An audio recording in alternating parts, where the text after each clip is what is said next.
अब परंपराएं कितनी टूटेंगी या टूट रही हैं, ये तो मत पेटियों में कैद हो रहा है, ईवीएम में कैद हो रहा है। इसका पता तो 3 तारीख को चलेगा, लेकिन माहौल क्या है ये बताने के लिए इंडिया टीवी की एक बड़ी टीम इस वक्त राजस्थान में मौजूद है। जयपुर से विजयलक्ष्मी मनीष भट्टाचार्य हमारे साथ जुड़े हुए हैं और जोधपुर से निर्णय कपूर को तो आप सुन ही रहे थे, मुख्यमंत्री अशोक गहलोत से उन्होंने बातचीत जो की। और लक्ष्मीकांत भारद्वाज हमारे साथ बीजेपी प्रवक्ता जुड़ गए। लक्ष्मीकांत जी, आपने सुना अशोक गहलोत मुख्यमंत्री वो ये कह रहे हैं कि प्रधानमंत्री की बौखलाहट है जो अलग अलग तरीके के बयान उनसे दिलवा रही है, उनकी जीत निश्चित है। देखिए, जीत निश्चित करने का काम राजस्थान की जनता का है और उस जनता का है जिसने 5 साल इनके कुशासन को देखा है। हम आप पहले भी बात कर चुके हैं कि राजस्थान में 5 साल कैसी सरकार चली है। वो सरकार जिसके राज में 35,000 बेटियों के साथ दुष्कर्म हो जाए, जिस सरकार के राज में 15,000 छोटी बच्चियों के साथ दुष्कर्म हो जाए, जिस सरकार के राज में बेटियां दुष्कर्म के बाद टुकड़ों में काटकर आग की भट्टी में जलाई जाए, जिस सरकार के राज में बेटियां दुष्कर्म करने के बाद तेजाब डालकर मारकर कुएं में फेंकी जाए, जिस सरकार के राज में मुख्यमंत्री के घर से केवल 5 किलोमीटर दूर थाने में बलात्कार पीड़िता न्याय नहीं मिलने के कारण 10 साल के बच्चे के सामने खुद पर आग लगाकर जलकर मर जाए, उस राज्य के मुख्यमंत्री को बोलने का कोई अधिकार नहीं होता। उस राज्य के मुख्यमंत्री को बोलने का कोई अधिकार नहीं होता जिसके राज्य में 19 पेपर लीक हो जाए, पेपर लीक करने वालों में सरकार के लोग शामिल हो। उस राज्य के मुख्यमंत्री को बोलने का कोई अधिकार नहीं होता जिसके राज्य में महिला दुष्कर्म के मामले में प्रदेश नंबर 1 पर बन जाए, जो पेपर लीक है उसके मामले में प्रदेश नंबर 1 पर बन जाए, भ्रष्टाचार के मामले में प्रदेश नंबर 1 पर बन जाए, महंगाई के मामले में प्रदेश नंबर 1 पर बन जाए, पेट्रोल बिल्कुल। ये बीजेपी के आरोप है और बीजेपी लगातार लॉ एंड ऑर्डर के मसले को लेकर,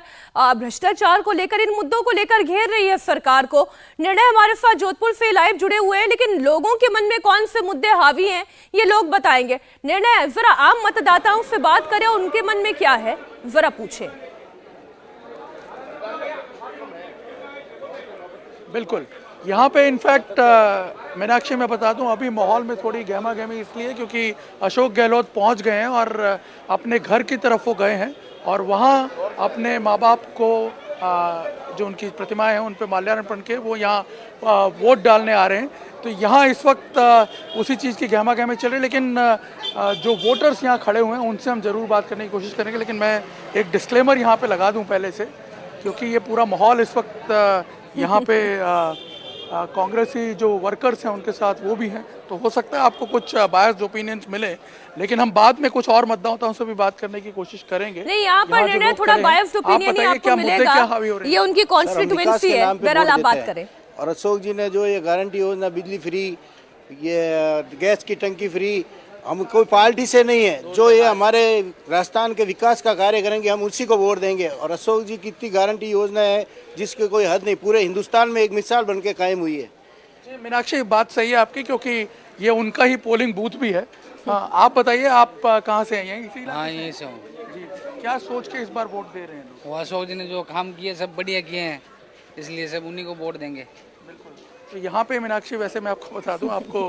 लगभग 100 में से 99 लोग वही मिलेंगे जो ये बताएंगे इस वक्त के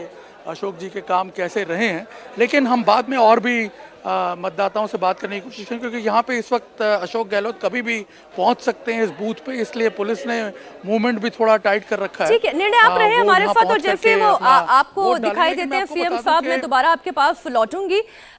विजयलक्ष्मी, आपने तो सचिन पायलट से भी बात की, आप कांग्रेस बीट कवर भी कर रही हैं। कांग्रेस बड़े अटैकिंग मोड पर काम कर रही है, कांग्रेस अपनी खूबियां गिना रही है, लेकिन अपनी खूबियों को गिनाने के साथ साथ कोशिश कर रही है कि बीजेपी को उनके ही जो प्लस पॉइंट है वहां पर घेरा जाए, जिसमें से अगर हम बात करें कि बीजेपी अपनी अगर सेंट्रल लीडरशिप को लेकर आती है यहां पर प्रचार करने के लिए, तो वो ये कोशिश करते हैं कि राहुल गांधी प्रचार करने आए, प्रियंका गांधी पूजा पाठ करती हुई नजर आती है। क्यों? क्योंकि बीजेपी हमेशा से इस पर फ्रंट फुट पर खेलती है, अपनी आस्था पर कभी भी बीजेपी ने कॉम्प्रोमाइज नहीं किया, लेकिन अब कांग्रेस भी वो करती हुई नजर आती है।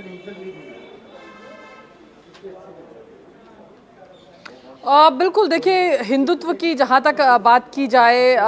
लास्ट के दिनों में हमने देखा कि चाहे प्रियंका गांधी हो, मंदिर पहुँची, पूजा अर्चना उन्होंने वहाँ पर की, और कांग्रेस पार्टी, मीनाक्षी, अक्सर अगर राजस्थान में आप देखें तो 85 के बाद से राजस्थान में हमेशा सत्ता परिवर्तन 5 साल के बाद हुआ है, और जो सत्तारूढ़ दल है, जैसे ही सत्ता जो है 5 साल का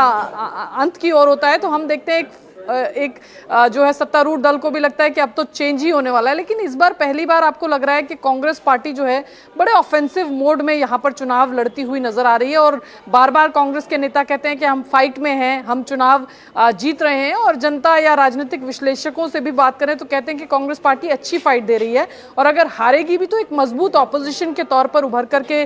राज्य में आएगी, क्योंकि कांग्रेस जब भी हारी है तो एक बड़ा कमजोर सा विपक्ष रहता है, और बीजेपी जब हारती है तो मजबूत विपक्ष रहता है। लेकिन ऐसा 85 के बाद पहली बार शायद हो रहा है, ऐसा हमें यहाँ के तमाम लोग बताते हैं कि जो सत्तारूढ़ दल है वो भी फाइट में उतना ही दिख रहा है जितना कि ऑपोजिशन दिख रहा है। कांग्रेस पार्टी कह रही है कि ये जो चुनाव है ये उनकी स्कीम्स का चुनाव है, और इसमें ओपीएस की बात कर रही है, चिरंजीवी बहुत बड़ी भूमिका है। ये तो आप भी समझते हैं विजय लक्ष्मी की, जिस तरीके से सोशल मीडिया कैंपेन चल रहा है, दिल है राजस्थानी करके इस तरीके के वीडियो आना, और उसमें खैर बीजेपी तो सोशल मीडिया कैंपेन में अग्रणी कही जाती है, माहिर है, लेकिन कांग्रेस भी इस बार अच्छी टक्कर दे रही है सोशल मीडिया पर। लेकिन मनीष, आप एक बात बताएं, हम संभाग वाइज अगर बात करें तो चाहे हम मारवाड़ की बात करें, मेवाड़ की बात करें, इधर शेखावाटी इलाके की बात करें, रीजन वाइज कौन सी पार्टी डोमिनेट करती हुई दिखाई दे रही है, या फिर यहाँ पर भी मामला अंडर करंट का है, क्लियर कुछ दिखाई नहीं दे रहा है, या वोटर बोल नहीं रहा है? देखिए, वोटर बोल भी नहीं रहा है, लेकिन स्पेशली अगर आप मारवाड़ की चूंकि बात कर रही हैं तो मैं मारवाड़ की बात बताऊं कि मारवाड़ में इस बार निर्दलियों ने भी बड़ी मुसीबत मचा रखी है।